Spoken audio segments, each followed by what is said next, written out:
చదివించుకున్నారు పిల్లల్ని. మళ్ళీ గెలిపిస్తారు జగన్ గారిని. మళ్ళీ గెలిపిస్తారా? ఏంటి అంత ఇష్టం ఏంటి జగన్ అంటే?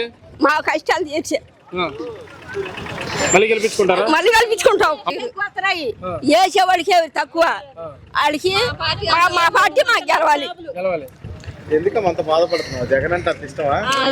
చూసావా జగన్ ని? చూసావా?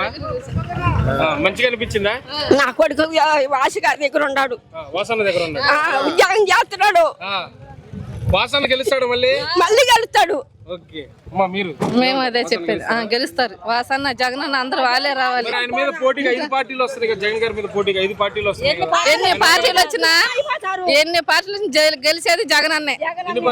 ఎన్నైనా రావచ్చు, ఎక్కువ మెజార్ తోటి జగన్ అన్నే వస్తాడు. మాకు జగన్ అన్న అంటేనే మాకు అభిమానం ఎక్కువ.